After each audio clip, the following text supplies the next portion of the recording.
मेरा नाम धर्मेंद्र आर्य है।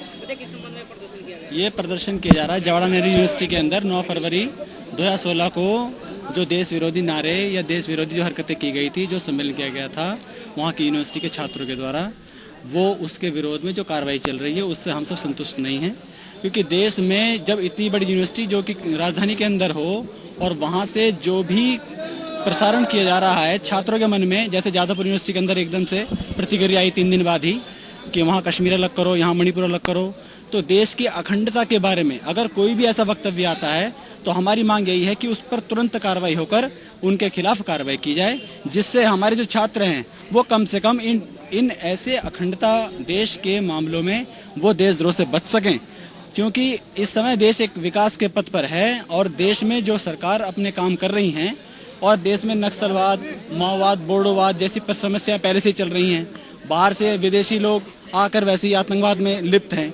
तो इन आतंकवादियों के समर्थन में हमारा कोई भी छात्र, चाहे वो किसी भी वजह से या किसी वजह से लिप्त हो, हम नहीं चाहते कि उसके समर्थन में हमारे देश के वो वर्ग इकट्ठा हो जाए और हमारे देश के अंदर एक अंतर्कलह पैदा हो जाए और ऐसे डिस्प्यूटेड मामले में हम बाहरी शक्तियों के सामने मजबूती से अपना प्रदर्शन कर सकें।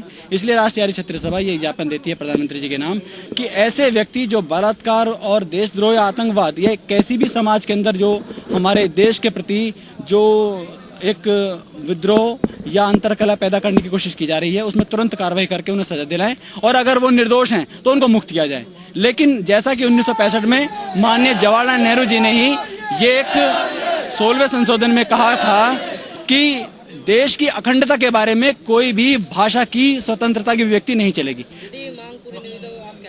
मांग पूरी नहीं हुई तो देश के अंदर जो गृहयुद्ध की स्थिति भी आ सकती है।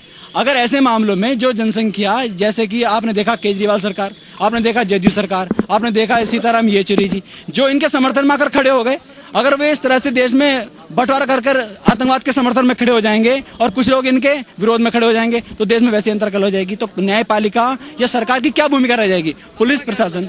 हमारा यही है कि देश जो राष्ट्र, राहुल गांधी के बारे में क्या? देखिए, राहुल गांधी हो या सीताराम येचुरी हो या केजरीवाल जी हो या कोई भी हो, देश के विरोध में जो व्यक्ति वक्तव्य दे रहा है या जो व्यक्ति हमारे नागरिकों को मारने का प्रयास कर रहा है, संसद पर जो हमले का आतंकी जिसको फांसी दी गई न्यायपालिका के द्वारा, इस न्यायपालिका का जो विरोध कर रहा है, ऐसा व्यक्ति हमारे लिए कोई मायने नहीं रखता है। राहुल गांधी हो या माननीय नरेंद्र मोदी जी हो, अगर न्यायपालिका के विरुद्ध जाकर कोई भी बात कहेंगे या कोई भी क्रिया करेंगे तो हमारी क्षत्रिय सभा पहले अपनी बात को सामान्य न्याय के तरीके से रखेगी, नहीं तो उसके लिए फिर जन आंदोलन खड़ा किया जाएगा।